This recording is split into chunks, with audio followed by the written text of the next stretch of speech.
Halo teman-teman, assalamualaikum warahmatullahi wabarakatuh. Kembali lagi di channelnya Papa Gibran, channel yang selalu membahas tentang APK dan pekerja migran yang ada di seluruh negara. Oke guys, sudah lama nih nggak ngobrol sharing ya. Oke sebentar,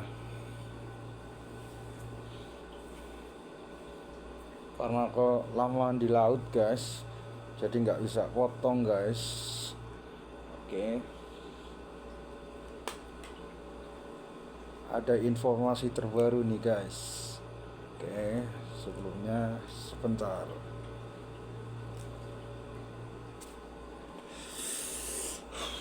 Oke guys, kita bakal bahas masalah untuk gaji ya, untuk gaji APK resmi ya Taiwan. Kemarin sudah diadakan pertemuan untuk diskusi tentang minimum upah pekerja migran di Taiwan guys. Ini berlaku untuk sektor formal ya. Saya perjelas lagi, ini berlaku untuk sektor formal guys. Oke. Jadi APK itu masuk ke sektor formal ya. Jadi sektor formal itu ada pabrik, ada konstruksi, ada panti ya, juga ada APK. Oke. Berbahagialah Anda yang sedang proses ataupun yang mau proses ya, harus bersemangat ini. Harus ada motivasi tersendiri guys. Oke. Karena untuk tahun 2025 nanti berlaku per 1 Januari 2025 upah minimum di Taiwan ya sudah 28.590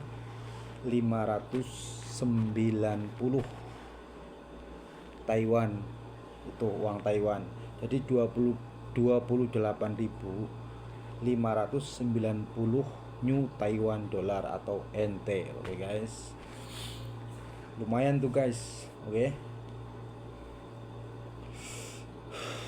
Dan aku bakal sharing sedikit. Ini soalnya banyak banget teman-teman yang nanya ya. Nanya banyak mana di kolom komentar, yang WA ke saya juga banyak banget ya. Banyak banget yang nanya lewat WA ya. Jadi teman-teman nih banyak yang nanya nih, Bang, untuk yang non bisa nggak nih ambil job lokalnya di Taiwan? Itu banyak banget yang nanya ya. Padahal sebelumnya saya udah kasih info perbedaannya gimana ya, persyaratannya bagaimana, udah saya kasih info itu di video sebelumnya, udah ada ya guys. Tapi berhubung banyak teman-teman yang nanya lagi, saya up lagi nih guys. Selain saya kasih informasi gaji untuk yang terbaru mulai berlaku 1 Januari per 1 Januari tahun 2025 nanti, kita bakal sharing masalah ini juga ya buat teman-teman yang masih cari info ya. Kita bakal bahas, oke? Nanggapin komentarnya teman-teman nih, gimana bang yang non itu bisa nggak masuk ke Taiwan ambil job lokalnya kan gitu. Oke, aku bakal kasih jelas buat teman-teman semua ya, biar nggak bingung. Perhatikan yang disebut itu non ataupun X itu bagaimana kan, kayak gitu ya. Non ya bang ya, abang-abangku, teman-temanku ini, kawan-kawanku semua yang berprofesi sebagai pelaut ataupun anak buah kapal di semua penjuru Taiwan ataupun di lain negara pun ya. Khususnya yang mau proses ke Taiwan ini guys, tak kasih info, non itu dalam arti belum pernah ke Taiwan ya. Belum pernah ke Taiwan, ini yang non. Belum pernah ke Taiwan tapi dia sudah ada basic kerja di kapal. Oke. Sudah ada basic kerja di kapal guys. Ya. Jadi apa namanya, hmm, gimana sih, apa namanya, perbedaannya kan kayak gitu. Saya kasih jelas, yang non itu yang belum pernah ke Taiwan tapi sudah ada basic kerja di kapal itu, oke. Kan banyak banyak nih teman-teman yang nanya, non bisa nggak bang ambil job lokal Taiwan gitu kan. Sebenarnya bisa, sangat bisa ya, tapi harus udah ada basic di kapal. Nah, gimana nih kalau yang belum pernah kerja di kapal kan gitu, bisa nggak nih bang gitu kan. Banyak nih yang nanya, bisa nggak sih bang gitu kan. Kalau setahu saya, ya setahu saya itu nggak bisa. Soalnya waktu kita mendaftar di LPK atau lewat PT-PT manalah kayak gitu ya, itu pasti ada apa namanya, tahap-tahap prosesnya. Tahap-tahap prosesnya itu dari medical ya, dari interview sama agent sama pihak kantor kayak gitu ya, dan yang pasti seleksi guys gitu. Seleksinya itu tentang apa bang gitu kan. Seleksinya itu tentang pekerjaan yang mau kita kerjain nih di sini gitu, yang mau dikerjain di Taiwan ini. Cuma kan abang kan mau kerja di kapal gitu kan. Nah seleksinya itu, jadi kita dites tentang pekerjaan di kapal apa aja. Misalkan apa aja nih yang ditanya kan ya, apa aja nih, pasti agensi itu nanya ya, kamu sebelumnya kerja di kapal mana ini gitu kan. Di kapal Indonesia, iya kapal apa kan kayak gitu. Mama nih kapal jaring ya, ada kapal cumi itu ada jenis dua, ada yang pakai pancing, ada yang pakai jaring. Dan untuk yang di Taiwan, khususnya Taiwan, kebanyakan itu pakai jaring bang ya.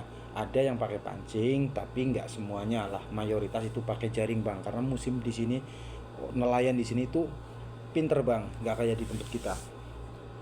Dalam arti pinter, dia bisa baca musim, jadi dia nggak apa namanya, nggak terlalu menghabiskan banyak modal.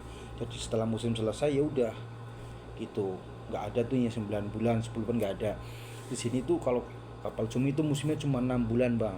Nah untuk berlayarnya untuk kapal cumi itu 20 hari bang gitu. Jadi kalau musim udah selesai udah dibalikin lagi ke agent kayak gitu.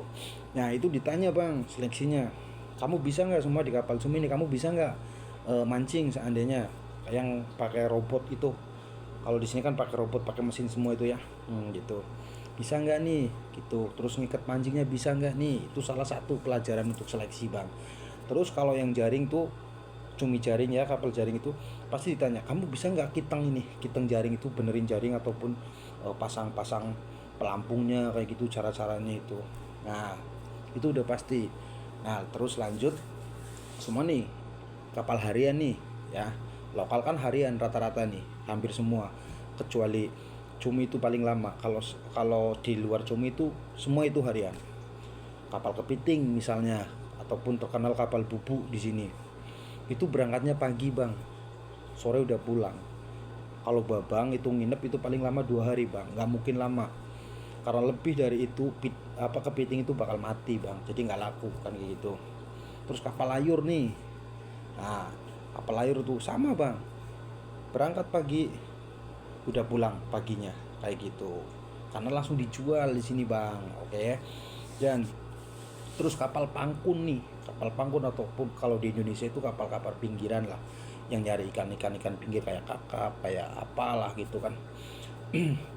Itu yang ikan pinggir tuh, itu pasti di apa namanya, di tes.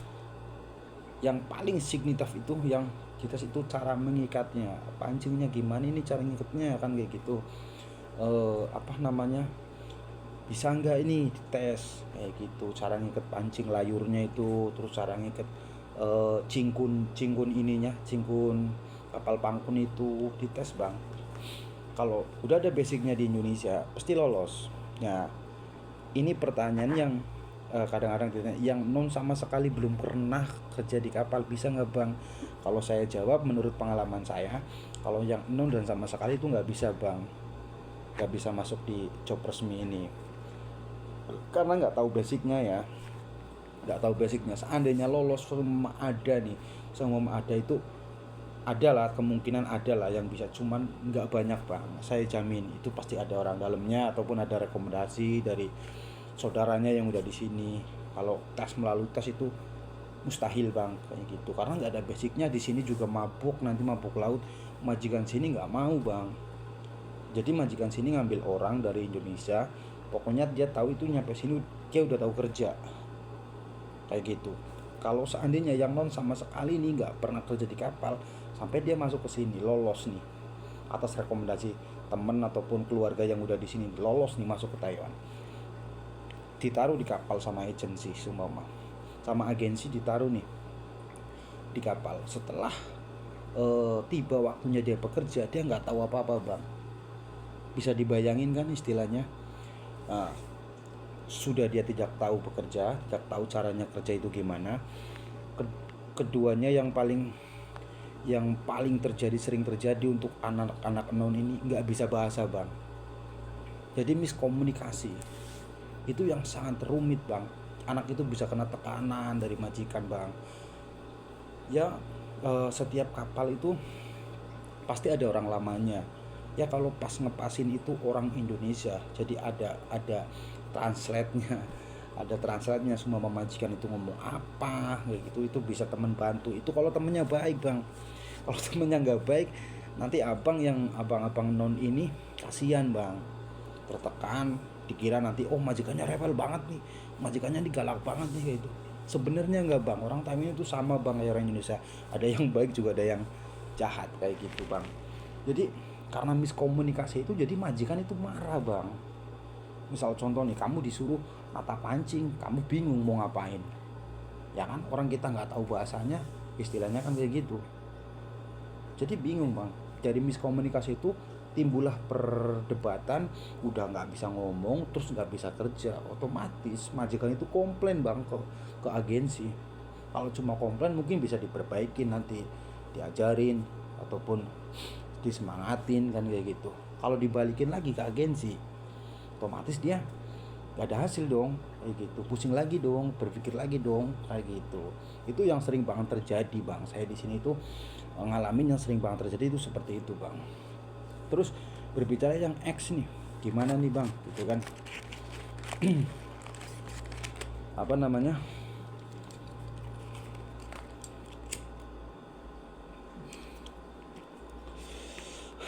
yang X nih gimana nih kan gitu. Yang X untuk XLG ataupun migran itu bisa bang, nggak apa-apa. Ataupun yang udah X Taiwan lokal ya, itu lebih gampang lagi bang kayak gitu. Untuk persyaratannya apa aja ini kan kayak gitu. Sama bang, kalau persyaratan semua mungkin dari era ke era, dari regenerasinya itu sama bang, cuman perbedaannya dulu itu belum kayak digital, sekarang udah hampir digital semua lah bang. Buku pelaut dulu belum bisa diakses dari Kementerian Kelautan, belum bisa bang, karena cuma sandbook yang biasa aja kan gitu kan. Kalau yang sekarang dari buku pelaut itu udah online bang, BST udah reguler bang. Yang KLM ini, BST yang lama nih, yang KLM gimana bang, nggak bisa bang. Kalau masuk ke sini semuanya itu harus yang udah online semua. Makanya kebanyakan kalau ada yang nanya, ini saya punya apa namanya punya BST tapi masih KLM bang, belum reguler, gimana, nggak bisa bang, itu harus diperbarui. Nah, kalau cuma perbarui gampang bang, prosesnya biasa, itu bisa dibantu dari PT semua biar cepet. Kalau kita ngurus sendiri itu lama bang, lama lah pasti. Tahu sendiri negara kita kan, semuanya itu harus ada orang dalam, itu pasti bang. Kelihatan menyakitkan tapi memang adanya negara kita memang kayak gini. Dari hampir semua sistem itu kayak gitu semua bang. Jadi nggak mau dipermudah, padahal pemerintah udah mempermudah tapi kebanyakan pegawainya banyak yang mempersulit bang kayak gitu.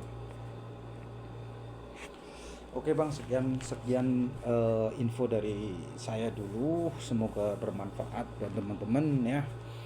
Jangan lupa selalu semangat, selalu melakukan yang terbaik buat diri kita sendiri, keluarga, dan orang-orang yang istimewa. Oke, salam dari saya, terima kasih, dan selalu dukung channel saya. Oke, Semoga informasi ini sangat sangat sangat bermanfaat buat teman-teman semua. Oke, terima kasih. Semangat terus.